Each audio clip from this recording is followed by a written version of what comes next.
Welcome to Donmar TV News Channel, mga nagbabagong balita sa buwan ng Agosto. Ngayon, sabi ni Gordon,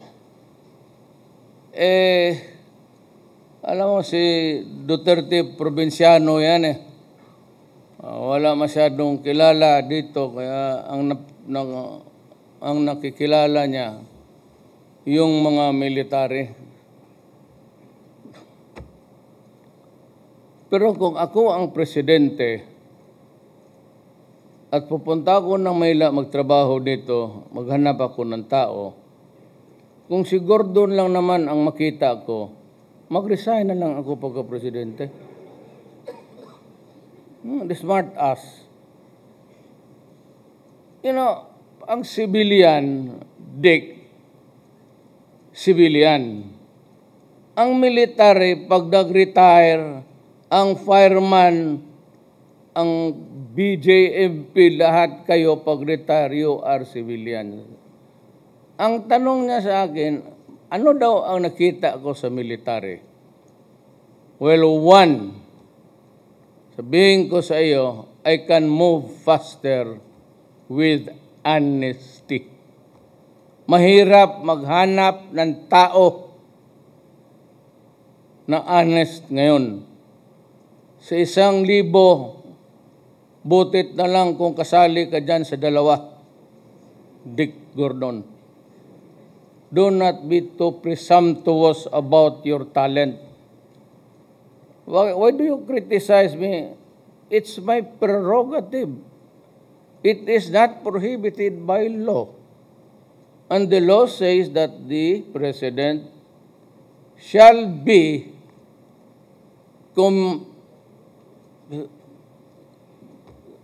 may tulong siya sa mga taong cabinet member. It doesn't say except those who are ex-military men because they are not qualified. So, ano ba ang problema niya? Mas gusto ko sa military na tapos. At yung sabi niyang takot, well, I'm challenging him. Give me one specific instance that the military or the police or the DILG membership or group of entities, bureaus under it, disobeyed a single order galing sa akin. Yung magsabi na ex-military, kasi nga ako, ilang ko nang sinabi ko na sa inyo, hindi nakikinig itong, you know, I think, yung sabi niya na probinsyano ako, sabagay totoo yan. Pero at least probinsyano ako, my brain stays in my head. Yung utak mo, Dick, nagtutunaw, napupunta dyan sa tiyan mo. You are a fart away from disaster. Intindihin mo muna yung tiyan mo bago ka makialam sa trabaho ko. Tumakbo ka ng vice president, hindi ka naman manalo. Hanggang senador ka lang. Kung gusto mo talaga mag-vice presidente, if you want that title vice president, this is my advice to you. Hindi ka talaga vice presidente kailanman. Sisiguraduhin ko yan. Hindi ka talaga magiging vice presidente. Now, if you want that title badly, what you should do is you create a private corporation, make your family the incorporators of that corporation. Then mag-appoint ka ng president, a member of your family as president of the corporation. Then find a way that you will be seated as the vice president of that corporation. Maabot mo yung sino bang parman doon sa Olongapo? Suntukin mo nga yung gagong yan. Pakialamero.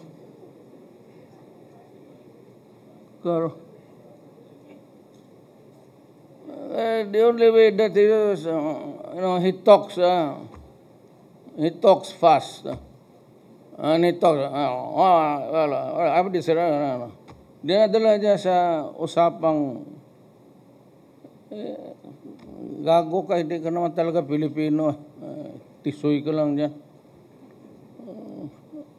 Kami dito, mga probinsyano.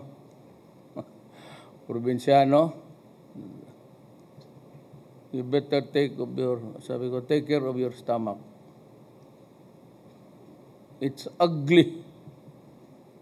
Isang utot ka lang tignan mo. You are just a heartbeat away from yung laki mo niyan. Yan ang katawan na mahirap. Hindi pwede ambulansya. Karga ninyo doon sa truck ninyo. Pakialimero. Alam mo, hindi ako ilang abogado nilagay ko dyan sa kabinet. Sige daw? Ilang abogado na pinanggal ko sa kabinet. Marunong ka pa sa akin.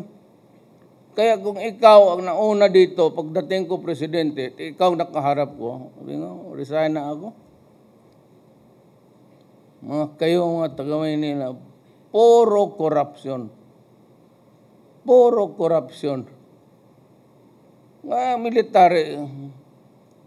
Ang military, normal na tao yan.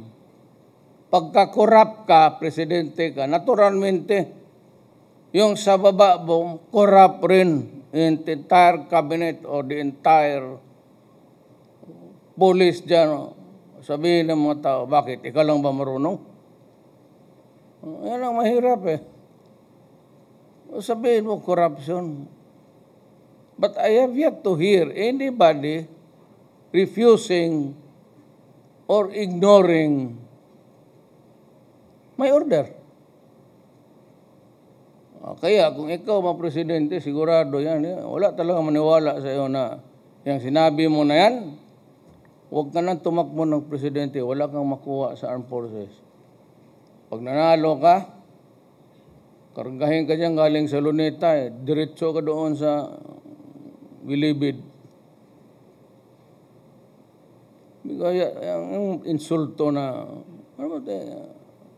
you are focusing your insult on a group of men who just happen to be where they find themselves because God placed them there. Yan ang ng plano ng Diyos sa inyo. It's destiny. O military ka, then you serve your country. And if you think that you should die ahead of the others because you're a military man and you face the mouths of hell, go. Ganon yan.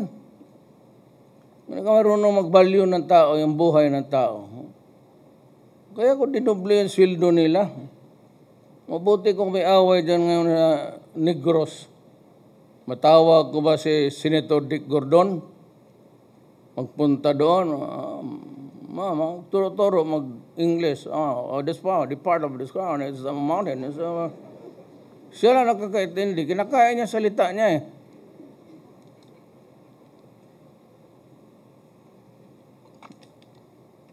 Kaya magsalita siya, may mga military. Ano sinabi noon, sir? Putang ina, pakialam yung gagawin niya. Hindi wala nga akong naintindihan. Abogado ako, kayo pa. Huwag naman masyadong nakaka-insulto kasi ano ba ang nandyan sa military? Dick, bayag.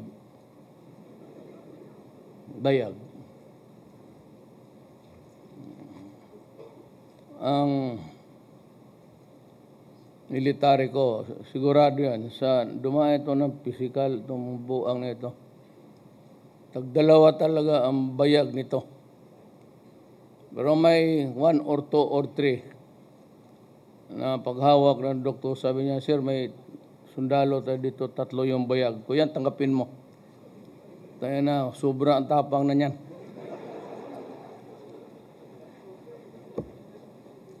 Pwede mo pang iposta.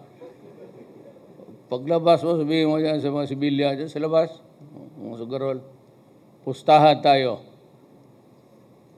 Yung, baski mamili ka lang kung sino, sundalo. Ang bayag namin, 5. 3 na yung iyo. Magsabi ng sundalo dyan, sir, siguraduhin mo. Sigurado manalo tayo, gago. Kompleto yung akin. Sabi sundalo, sir, siguraduhin mo lang. Isa lang talaga itong akin.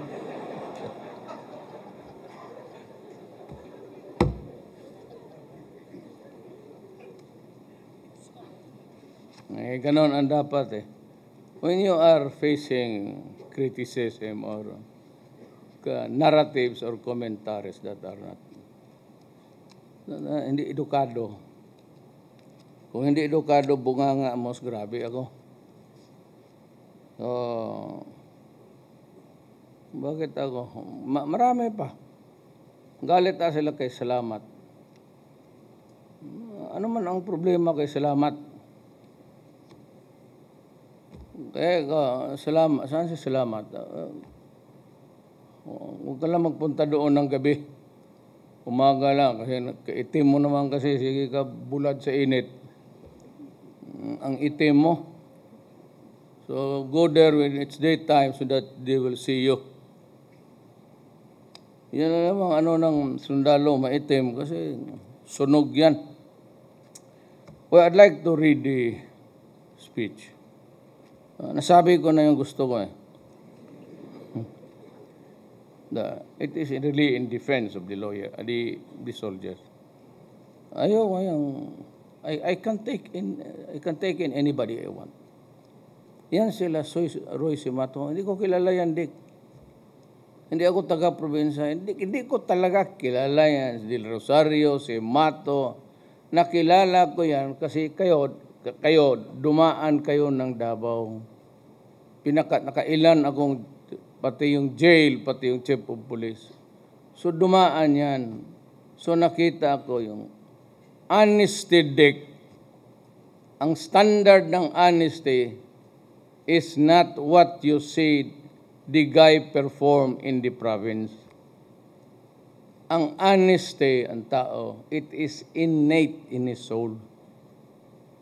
Yung masabi, wala akong makita doon. Wala akong hinahanap doon. Ang hinahanap ko dito, pati doon, men of integrity and honesty, kung hindi mo alam yung salita na yan. Kaya huwag ka masyadong, sabi ko nga, ikaw para kang penguin maglakad. Totoo man, sabihin mo sa kanya. Makita kami. Sabihin niya sa akin uli yan. Sabi ni Duterte, makita kayo. Sabihin niya yan in front of me. Pero yung mechanized ninyo sa army, sir, nasa likod ko. Baka may isang batalyon siya dyan ng mga bata niya. No, totoo. Kaming mga, we should, if it is not a violation of law, you may want to comment on it. Do not go to the extent of criticizing yung hindi malaman niya ng mga corrupt, baka corrupt. The values of a person, dumidikit yan, bata pa yan. Ang prinsipyo niyan, nandyan na yan, high school pa yan. Hindi yan sinusolo ng mga taga-Subic na mayor. Na lumulutang ka dyan sa Subic, hindi ka naman malunod, maghiga ka lang, kita mo yung tiyan mo parang butite. I am glad to join you today as we honor our brave firefighters and celebrate the heroic efforts of the Bureau of Fire Protection on the occasion of their 20th founding anniversary. We acknowledge the men and women of the BFP for your valuable contribution in saving lives and properties, in preventing and suppressing destructive fires, and quickly responding to both man-made and natural disasters all over the country. I am pleased to know that our cities in our country have fire stations, while 80% of almost 1,500 municipalities nationwide have fire stations. It is also worth noting that number of fire incidents went down from 119 in 2016 to just 16,000 in 2018. Alam mo, totoo lang ang program ni Bong ganito. I've been talking about, tagal kasi ito eh.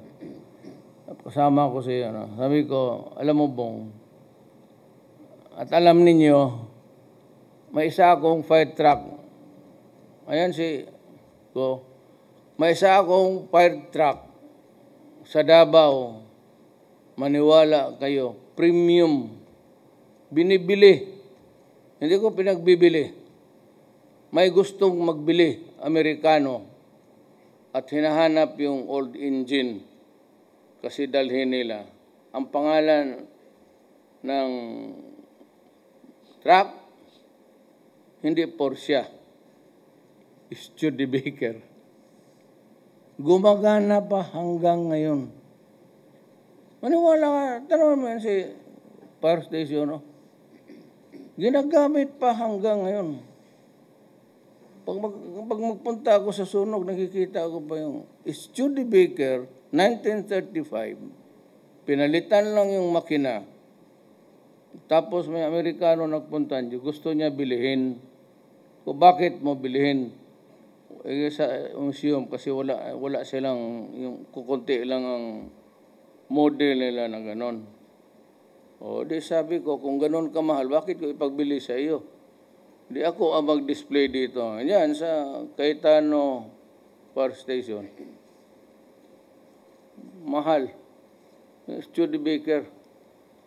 Pag ganun pala ng water cannon, patay ng apoy, takot.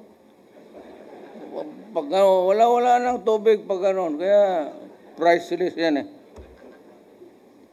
Your steadfast commitment to duty, even if places your lives at risk, truly inspires all of us, especially those who are in the field of public service.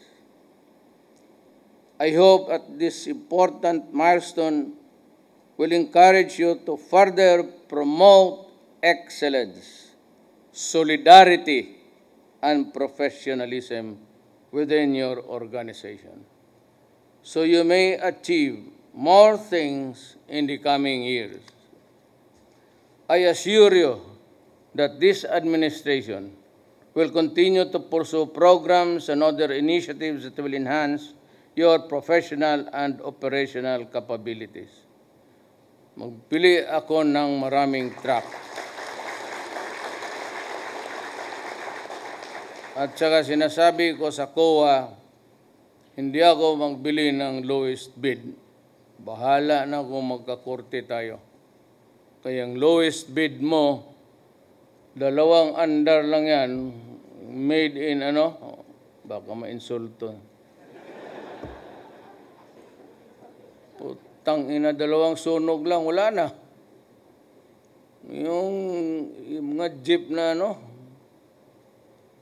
akala ko na yung jeep doon sa amin banda, permanent gwardiya. Sa gate namin. Matagal nakaparking eh. Kung siguro ito gwardiya talaga ito. At least safe ako. Yung palang putang ina, hindi na nag-andar. Wala na yung police dyan. Ay. As we look forward to a more promising future for the fire service, I call on the BFE to forge more productive, collaborative partnerships with LGUs. Alam mo, sa totoo lang, you have to be on good terms with the local government. Kasi nature says civilian in nature. Nakasali na kayo doon sa ano.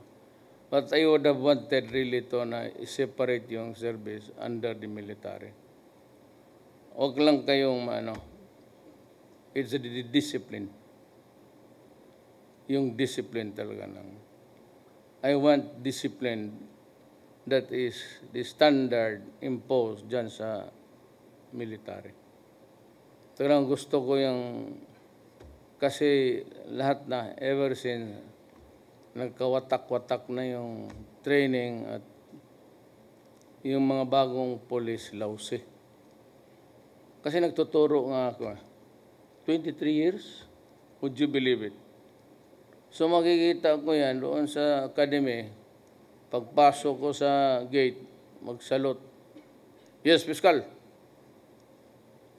Payat, katawan. Akala mo may TB ang buang. Payat talaga. Sakit ka? Wala, sir. Ganito lang talaga katawan namin. Ano kami, sir? Payatin. At tapos, pag-graduate, ako ang guest speaker, ako pa magbigay ng diploma. 8 months after, makita ko na ang laki na ng tiyan.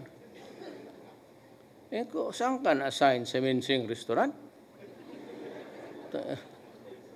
Bakit ka gano'n kalaki? Putang. Kung gano'n kaya, huwag ka na magtrabaho dyan sa ano. Hindi mo kaya yung, hindi naman tiyan mo.